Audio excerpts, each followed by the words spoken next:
Hi there, this is Chinkitan. Merry Christmas sa inyong lahat. Hello, this is Novi Antan. Naku, sorry po na-delay kami dahil ang dami nangyari ngayong gabi. Pero Oo. we're so glad that we're here and we just arrived home. Yes. Sorry we're late. Alam mo naman, Monday is a date day. Date day po namin. Yeah, and we were invited in this premiere night. And we just want to say congratulations to Jola Revilla and the brothers like Brian and Luigi Revilla. We were able to watch Tres and we were invited for their premiere night. Yeah, So Tres. panoodin nyo, sobrang ganda po nung Tres. Oo, tatlong tatlong pelikula sa loob ng isang pelikula. Oo, Ang topic nung unang it's about vengeance, no? And then pangalawa, ang pinag-usapan naman about addiction, and then number 3 about ano na yung pangatlo? About good cop and bad cop. Oo, parang ganun. Hi, just like to say hi to Celeste from Singapore, Cecilia. Hi, Cecilia. Hello. Hi, Divina. Good evening. Okay, Kamusta hi. na po kayo? Hello, Heidi. Heidi. Kylie, hello. Ay, by the way, ang topic po natin ngayon is warning signs of pride in marriage. Warning signs Yeah. of pride in marriage. This is brought to you by Happy Wife, Happy Life. Yan. Okay. Last week, we talk about conflict. So, kamusta na po ba? Sino po ba yung nakasama namin last week, Monday, Oo. about conflict? I hope you were able to apply conflict. How do you manage conflict in your marriage? Yeah. But now we're gonna focus on pride. Hi Zarina, hi Oh. Ria, hi Dovi. Magandang gabi po sa inyo lahat. Hi, Apples from Ooh, USA. from California. Hello. Hi, Archie. Hello, magandang gabi, umaga. Hello, from Riyadh. Hello, Angelina Herrera Chen. Hello, Nico. Hello. Hi Bon Christopher. Hi, Bon. Hello. Hi, Malibet Kalubang Asidio. Hello. Sorry po at late po kami, but now we're here. Yeah. Maraming salamat po sa inyong paghihintay. So now, we're gonna talk about pride. Ano nga ba talaga tong pride na to? Bakit ito yung tinatawag nilang killer ng marriage? Alam mo, pride really kills relationship. Yeah, not only marriage, but all relationship, I think. Pag may pride sa loob ng relasyon, like for example, sa mag-asawa, like for example, magkapatid, or if not na magkapatid, also, let's say, siblings, or if not naman, partners also, ang nangyayari po niyan talaga, nakakasira po talaga. Yeah, it's true. Parang yung pride para siyang termite eh. Termite siya in all relationship. Yung para bang it eats you away without you noticing it. Sometimes, you won't able to identify na, ay, pride na nga pala to. Ano nga ba to? So, kami rin ni Chinky through our 19 years of our marriage na talagang grabe naman, 19 years ago. Paano nagsisisi ka? Pero nakakatawa lang kasi kami rin mismo, matagal din namin natutunan na ay pride pala yun. Hindi namin na-realize na pride pala yun. That it could be able to harm our relationship as husband and wife. And even to all our relationships. So yun ang pag-aaralan natin. Yeah, I just like to say hi to Victor Tan, to Eden Alagan, at the same Hi, time to Eden. Yeah. Jaime. Alex, Oo. Cookies, Andales, hi. Si Nico pa rin nandyan. Okay. Sino Nico? Nico Silvestre. Si Nico. Imelda, Jessie. Yeah. Alam mo, okay, let's talk about yung 10 warnings, not 10, baka hindi namin matapos. Basta warning signs of pride. Signs, yeah. Para bang goal nito is, ay pride pala to. So, let's work together on how to identify it. Para next time na may encounter nyo itong attitude na to or behavior na to, pride na po yun. Oo, okay. So right now, let's go to number 1. Malalaman mo, pag isang tao may pride, everything becomes personal. Yeah. Oo, Grabe. lahat nagiging personal na ba siya? Wala nang wala nang objectivity. Oo.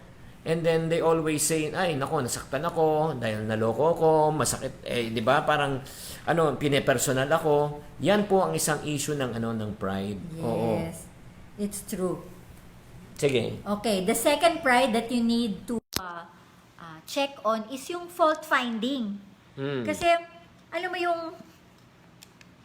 hindi mo naiisip na para bang lagi mo siyang sinisisi. Na, ikaw kasi, ito yun. Pride na po yun. Actually,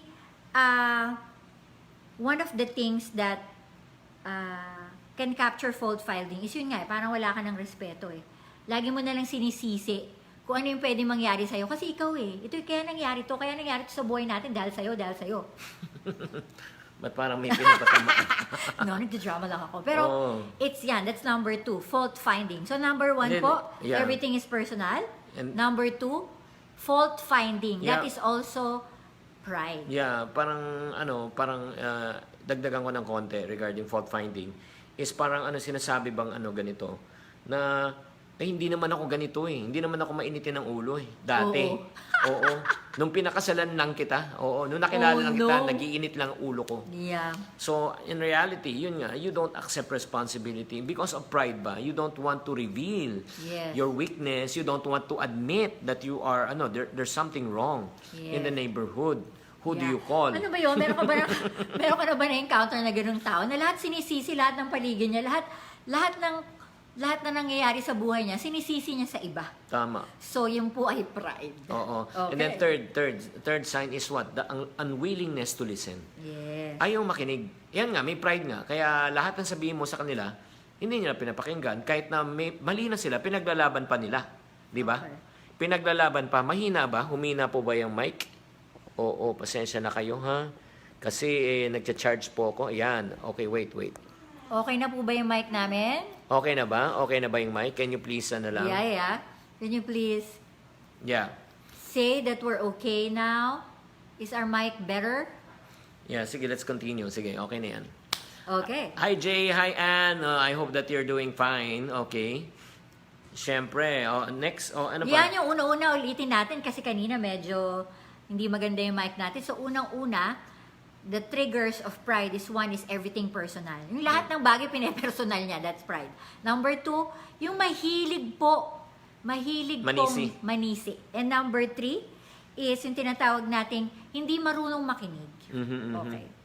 And number 4 po is ignorance of the Ignorance. need. Yeah, Oh. ignorance of the need of others. Yeah. Insensitive. Kumbaga. Hindi, yung parang, ang ibig sabihin ng ignorance, Yeah. na parang, sa palagay niya, kaya niyang isolve yung lahat ng problema. Pwede rin. Parang sinasabi niya, in other words, I can survive on my own, di ba? Parang, yun yung isang pride yan Yung parang, tinutulungan mo na, ay pang magpatulong. Okay. Di ba? Yung parang, okay, I'm here na nga to reach out to you, to be able to help you, but still, you refuse to what? To listen. Di ba? That's also pride. Yeah. Saka, lagi ka nakafocus sa sarili mo. Yung sa struggles mo, sa nangyayari sa buhay mo, pero hindi ka sensitive kung ano nararamdaman ng sposo mo. Lagi mo na lang iniintindi kung yung nararamdaman mo. Like, hindi mo kasi nalalaman yung mga nararamdaman ko. Hindi mo iniisip. Pero, hindi rin naman yung nagsasabing yun, hindi rin niya kinoconsider kung ano yung nararamdaman nung kanyang partner. So, Tama. yun po ay pride. And then another sign of pride is the addiction to attention. Ay, yan. Yung parang yung parating sinasabi, hindi mo naman, ano yung feeling ko, ano sa palagay ko, di ba? Yung parang, in other words, panay ako na lang. Walang it's not about others, it's about, they always think about themselves. Yes. So, because they want the attention only for themselves. Di ba, Chester, ang hirap nun, pagka ganon, yung parang, alam mo, sa totoo lang, kung may kasama kang ganun, nakakapagod. Yung parang hinihigop yung lakas mo. Yeah. Di ba? Parang walang natitira po talaga sa inyo. I don't know kung na-experience nyo yun. Ikaw. Oo. Hindi nga tama yun. So, maganda yun.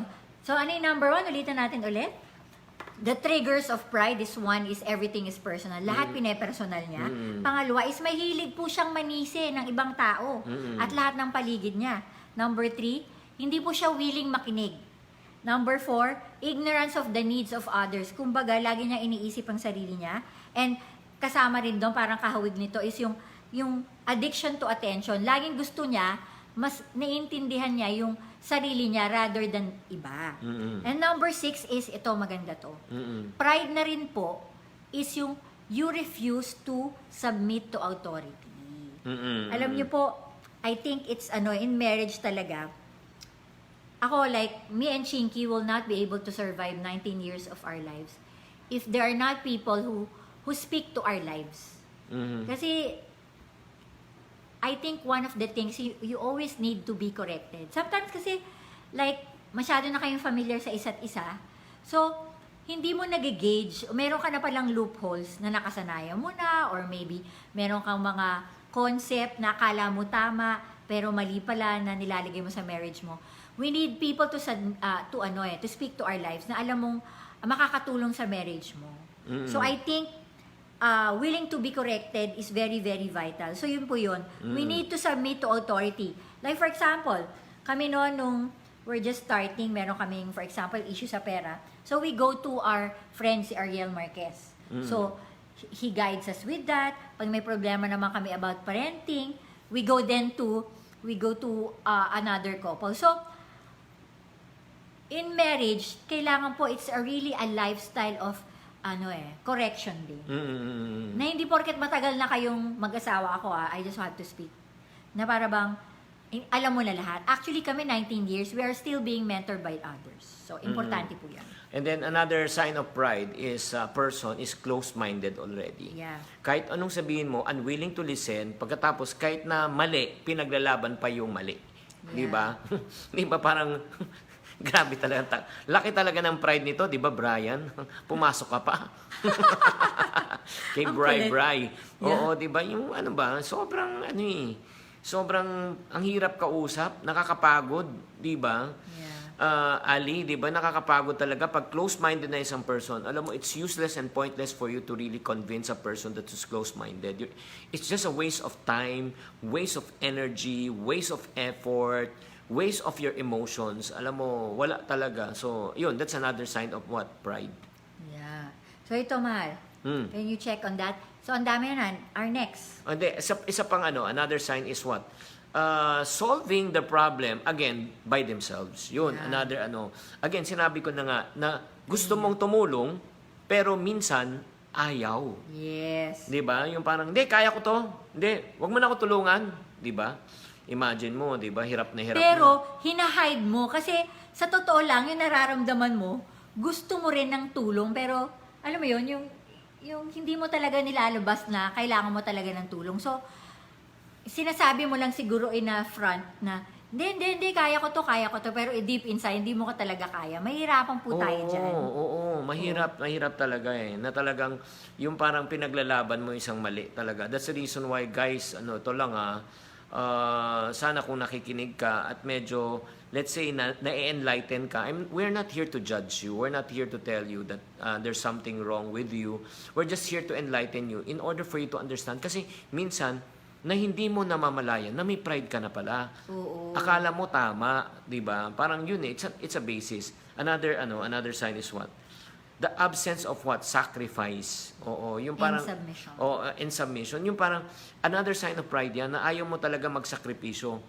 Parang in other words, okay lang na mapasama ibang tao pero yung sarili mo, ayaw mong safe ka ba parate? 'Di ba? Pero ang marriage kasi hindi ganun yun eh. Marriage will always seek the best of of their spouse. Hindi natin lagi nakafocus sa sarili natin. There are things na, minsan, when we say submission, paano masasabi mo? Baka, at least ito magandang opportunity for them to tell. Kasi parang, pag sinasabi nilang submit, magmamartir na ba ako? Yun ba yung sabihin ng submission, Mahal? Hindi, ang submission ang ibig sabihin yan, parang for the sake of peace. Yes, that's good. It's not for the sake of argument. Yeah, it's for the sake of the relationship. Oo. Kasi sometimes, alam mo na makakaharm yun sa relationship mo eh.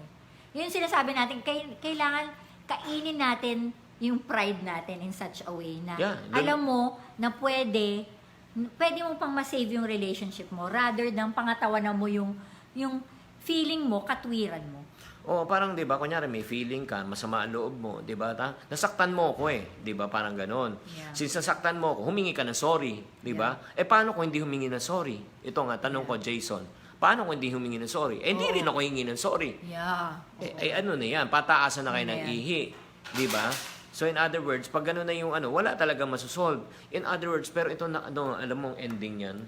Alam mo nakakalungkot. Without us knowing, the devil or the enemy is using pride to really destroy the relationship and to destroy families. Yeah. Alam mo, Susie, alam mong ending niyan, sino talaga apektado? Hindi naman kayo mag-asawa. Ang talaga apektado, yung mga anak. Kawawa talaga yung mga anak. Because they're helpless. They cannot really fight. They cannot really stand on their own. Yeah. They're at the mercy of two, no offense meant, immature people. Dalawang immature na tao na nagsama, na nag-aaway na parang bata. Yes, I know. Johnny, Lorraine, mahirap talaga yan. Alam mo, aside from mga sinabi, alam mo pinakamahirap talaga, Camille, ang pinakamahirap talaga is yung pinakamahirap sa pride, yung magsabi ng I'm sorry. Yeah, that's our 10th. So the refusal to say I'm sorry, inability to apologize. Kasi alam niyo yung galing sa puso kasi yun nga meron kang prideful heart. So nahihirapan ka magsabi ng sorry. And you admit na ito yung kasalanan mo, ito yung nangyari. Actually, I know it's not easy to say sorry. Madami tayong pinagdadaanan. Siguro madami tayong mga issues sa buhay. But the end of the day, kailangan pa rin talaga natin marinig yun from our spouse. Kailangan natin ma-validate yun. Kasi whether we like it or not, lagi nga sinasabi yan ng asawa ko kasi pag alam mong nasaktan mo na yung spouse mo, kahit feeling mo na tama ka na, you have to consider what the other, your spouses feel rather than what you feel. Kasi ganun po yung marriage eh. Yeah. Ganun po yung marriage. With all the triggers that we're talking about right now, I think there's one solution that we could be able to remove this pride in our lives. And that is what? Hindi. Sige, bago natin solusyonan. Okay, sige, bago daw. On the thought, parang, ang sa akin lang naman, mga friendship, Edna, Jane, Jay, no, of Jay Castor, and Johnny, parang, ano ba mawawala sa atin kung mag-sorry ka? Yeah. Di ba? You have nothing to lose and but everything to gain. You will gain again the relationship, you will gain respect, you will gain the trust, you will regain. Ang daming magigain eh. Pero ano yung mawawala sa iyo? Ang mawawala sa iyo, masasaktan ka lang naman.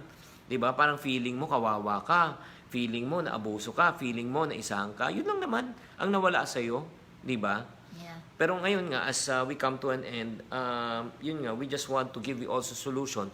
If you see na ito ng mga pride na nakikita po natin, Ito po mga triggers na to. oo, so ang kailangan natin, magsolusyon naman tayo. Yes. So I will allow my wife to share with you at least one solution on how we can deal with pride. Number 1, it takes humility. Humility is the absolute key to heal a broken relationship or so that we can eliminate pride in our lives. I know it's not easy, but at the end of the day, talaga, it will save your marriage. Yeah, Daisy, Renz, Myra, ito lang naman itong importante naman, 'di ba? Heaven, Estrella. God gives grace to the humble and He opposed the proud.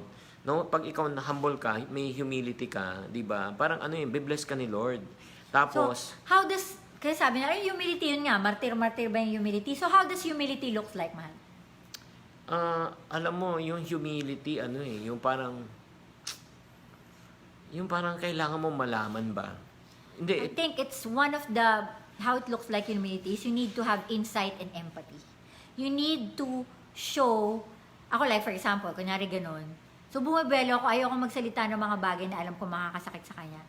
Pero, at then, pag nahimasmasan na ako, iniisip ko, kung ako naman yung nasa sitwasyon niya, at nasa shoes siya, ano naman yung mararamdaman ko? Yung ganun. tsaka aside from... So, yeah. empathy, we need to exercise empathy, and we need to, to discern.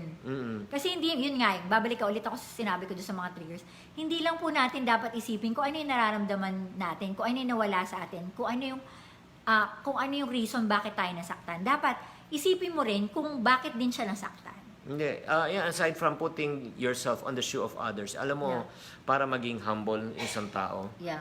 kailangan malaman mo kung saan ka rin ang galing, 'di ba? Sino ka ba? 'Di ba? Parang lalo na sa mag-asawa, Sherwin, Justin and Juana, 'di ba? Parang nung naliligaw ka, ikaw 'di ba? Tayong mga lalaki na nililigaw, 'di ba? Parang you will move heaven and earth. You will promise anything just to win the heart of your spouse right now. Ikaw nga ang tinanggap, ikaw nga sinagot, ikaw nga yung pinili. Tapos ngayon, 'di ba, parang nagyayabang ka. Yeah. 'Di ba, parang I just feel I'm so blessed actually. Sa dami na nanligaw sa misis ko. Oo. Sa dami. Ang kulit. Oo. Imagine mo akong pinili. Ano magagawa ko? She's beautiful and I'm rich. Kulit. Kulit niya. Hindi, di ba? Sa dami na nanligaw sa kanya, akong pinili ba? Parang I cannot be proud in the sense na, buti nga akong pinakasalan mo. Di ba? Buti nga akong pinili mo. Sino ka? Hindi ka naman si Piolo. Di ba? So, ako honestly, I always remind myself, that's the reason why I don't have any issues, Ira, Reden, and Makeven to say sorry to her. Meron na nagsasabi na madaling sabihin pero mahirap gawin daw. Oo nga. Yung humility. Well, Hindi nga. Yung mahirap, madaling nga sabihin. Pero ang tanong ko nga, saan ka ba nanggaling, di ba?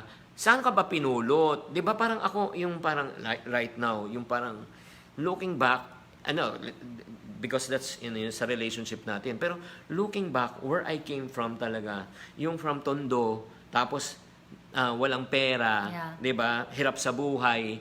Tapos ngayon, pinagpala ako ni Lord, 'di ba? Binigyan tayo ng maraming blessing. Parang hindi ako pwedeng magyabang ng galing-galing ko. tama. Hindi ko pwedeng ipagyabang na, 'di ba? Iba na ang estado ng buhay ko. No, I just need to be reminded always na where I came back, 'di ba? Where I came from. 'Di ba? Parating nga sinasabi, Ashley, alam mo, hindi naman sa yung parang I walk with a lot of people na talagang so humble. Yung parang may karapatan silang magyabang pero hindi sila nagyayabang. Kasi nga may kasabihan nga, kailangan marunong tayo lumingon sa ating pinanggalingan. Yun nga. And it should start with your relationship with your spouse. Yung spouse mo na pagising mo sa araw-araw kasama mo siya. Doon mo makikita talaga yung true humility.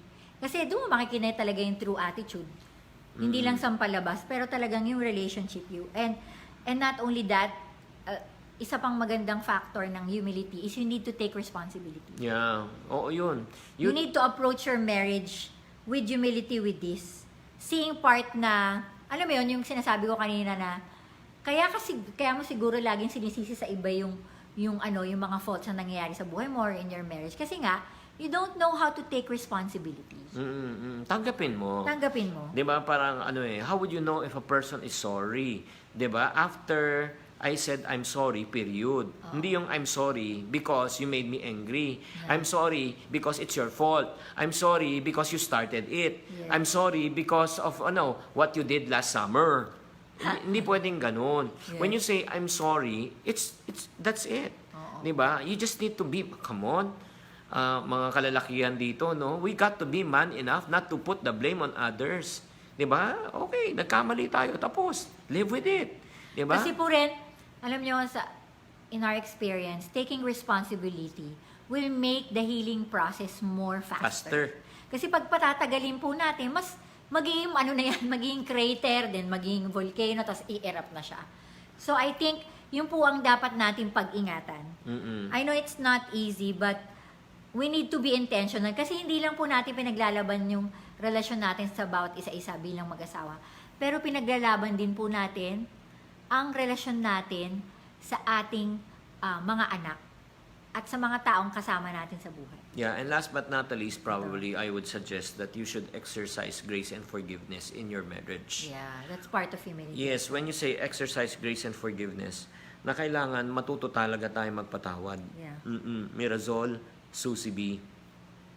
It's not because that your partner deserve your forgiveness, but you deserve peace. Yan ang reality.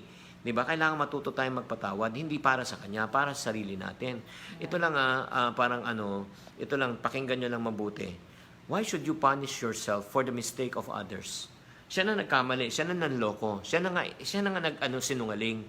Tapos paparusahan mo pa yung sarili mo. 'Di ba? Ikaw ang biktima, 'di ba? Maria, Lance, ikaw ang biktima kung ayaw mo magpatawad. Akala mo nakakalamang ka, magdusa ka. Hindi siya nagdudusa. Ang nagdudusa ikaw kasi siya sanay na. Ganun na tagal ugali niya. So, and I so believe when you give grace and forgiveness, it will come back to you 1,000-fold. Your spouse will also give you grace and forgiveness when you plant that seed to your other spouse. Kasi, alam mo yung, masarap yung pakiramdam na binibigyan mo siya ng space. Lahat naman tayo nagkakamali eh. Kailangan natin pong i-admit yan. Lahat po tayo nagkakamali. Pero, yun nga, having that gentle heart and having that open mind and open heart to be able to really have the grace to forgive and admit our faults, it's not easy. But then again, we need to be intentional. We need other people in our life to speak in our lives. Humingi po tayo ng tulong kung hindi po natin maintindihan yung sitwasyon natin. Kasi at the end of the day, kasi kami ni Chinks, we never stop learning. We still try to gauge. Akala namin parang, nagets na namin ha. Ang 19 years na kami, well, hello, hindi pa rin. Kailangan po rin namin matuto. Kailangan pa rin po namin people who will speak to our lives. And lastly, siguro, ano yung mga, lastly, ito yung pinakamaganda. Hindi na. Hindi na, ha? Kasi I want to end with this. Okay. Sige, Oo. Kasi ito lang punang at the same time cherries, no? The reason why yun nga sinasabi ko about grace and forgiveness is very important. Because I know for a fact that I'm a sinner. I know for a fact that I committed a lot of mistakes, not only against people but against God. But God is so loving that He sent His one and only Son to me and for us to die in the cross to save me and then to forgive me of my sins. Yeah. 'Di ba? Yung grace na binigay sa atin ng Diyos. It's true. 'Di ba? Binigay sa atin. Imagine mo, tayo na nagkamali, siya pa yung gumawa ng paraan. Yeah. So sa sobrang parang imagine mo, ako na nagkamali, siya pa nagsorry, 'di ba? Parang how much more kung yung ibang nagkamali sa akin, hindi ko kayang patawarin.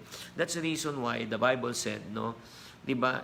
Yung God the Father will never forgive us if we do not learn how to forgive the sin of what? Others. That's the reason why in the Lord's Prayer we always pray, Lord, forgive us our sins as we forgive those who have sinned against us. Nagigets nyo? Yeah. Yun yung parang pag nalaman mo talaga sobra. Sobra yung grace na binigay sa atin. Sobra yung forgiveness na binigay sa atin. Ba't di natin kayang isukli? Yeah. Alam ko mahirap yan. Maniwala ka. Ito lang, yung kanina may nag-comment, madaling sabihin pero mahirap gawin. Yes, I do believe. Because apart from God, you cannot do it. Pag wala si Lord sa puso mo, pag wala si Lord sa buhay mo, ay maniwala ka. Hindi mo kakayanin. Hindi kami super, kaming dalawa. Yeah. Ay, nako. Ito, marami siyang ayaw sa akin. Marami rin akong ayaw ako sa kanya. Naku, totoo po yan. Oo. As in. Hindi po yan, bed of roses na, kasi ganito naman si Chinkita, magaling siya mag-coach, so yung asawa niya, sobrang happy wife, kaya sila ganyan perfect. No, I'm sorry, pero hindi. Ang dami po naming ganap sa buhay at mga pagkakamali sa buhay na talagang mga major and minor decisions na that it can affect our marriage. But at the end of the day lang kasiguro, one of the things that really help us also is our fear of God. Yung takot namin sa Diyos. Kasi, yun nga, bago pa namin mahalin namin isa't isa, alam namin na mas mahal kami ng Diyos eh. Ano mo yun? Kasi at the end of the day, my relationship with God is the first, and then my relationship to my spouse. So whatever my relationship with God will define my relationship with my husband. And vice And that's it. And that makes me a happy wife. It's not because of what he do. He has his own relationship with God. So, at the end of the day, yung pa rin yung pagmamahal ng Diyos sa atin.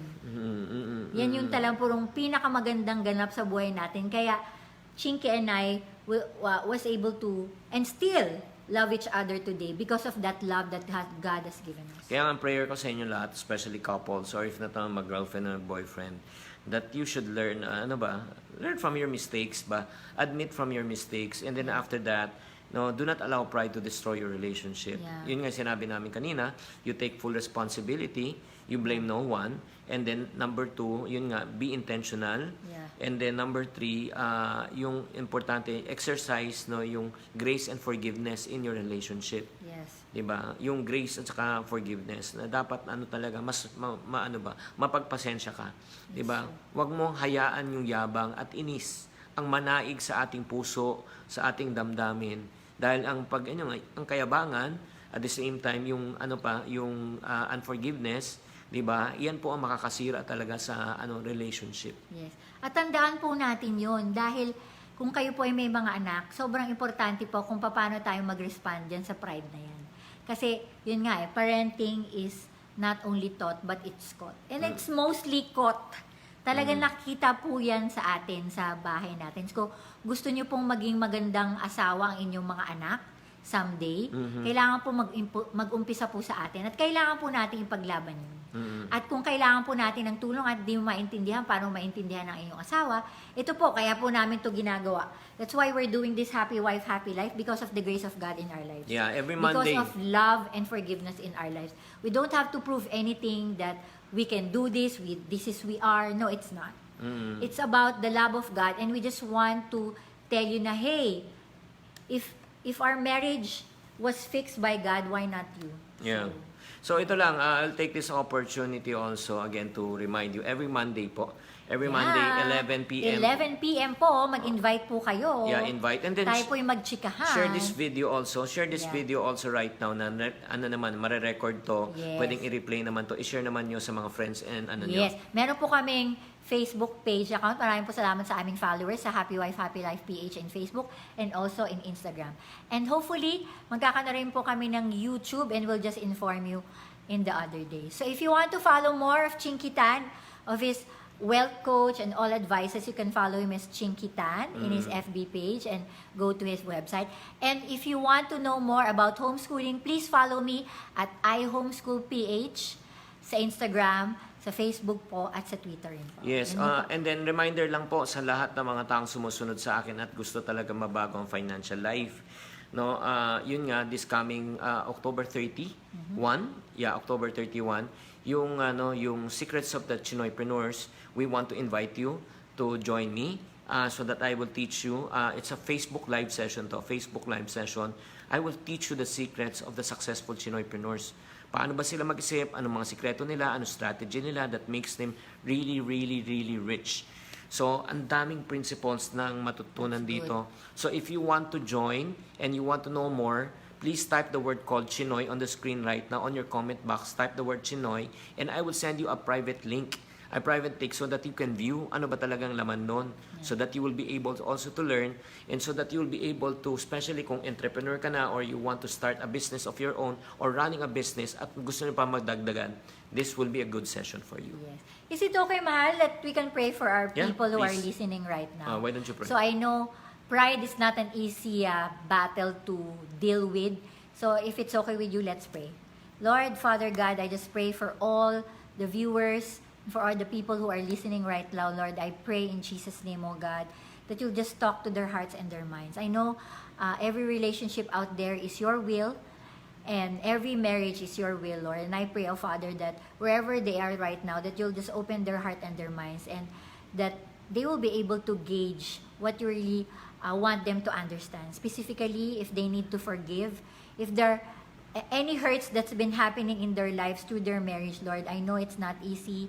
Mga masasakit na salita na naranasan, na naganap na. Lord, I pray in Jesus' name that you'll just open the hearts of these couples, oh God, to be able to really have the courage to forgive each other no matter what. Lord, I also pray that you'll just give them wisdom and strength to be able to fight their marriage in such a way na ipaglalaban nila to kahit na gaano kahirap man po.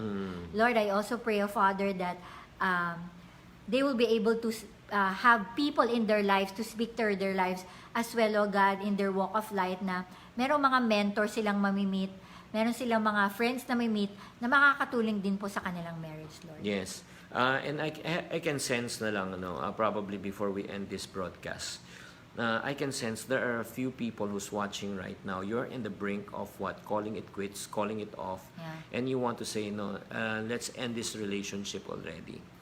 Let me encourage you. This is not an accident that you're watching this live broadcast right now. God is telling you that you need to really humble yourself. Yes. Humble yourself. And then try to work it out. I know it's painful. I know it's difficult for you to really ask for forgiveness, or if not naman, try to. Kahit na mali siya. Please, always remember what God put together, let no man separate. Yeah. So I just want to encourage you. I think this is a word from God to you. Yes. That God is encouraging you. Maybe it's impossible. You feel it's impossible for you to solve this. But for God, nothing is impossible. Yes. Don't you ever quit. Just fight for your marriage. Fight for your relationship. Yes. Because God can make a way even if there's no way. Yes. Okay. Okay, maraming pong salamat at sana po ay nakatulong sa inyo ang topic namin about pride. And we will see you next week sa aming pong Happy Wife, Happy Life page. Please share this, Monday, yes, at 11 p.m. At next time, on time na po kami. Ito po si Novi Antan. Yes, and this is Chinky Tan saying, in our relationship, di ba, in Happy Wife, Happy Life, our goal is to build stronger marriages. One marriage at a time. Di one day, one marriage. So kung meron pong happy wife, Meron siyang happy life. Yes! Salamat. Bye. bye! Ingat po kayo!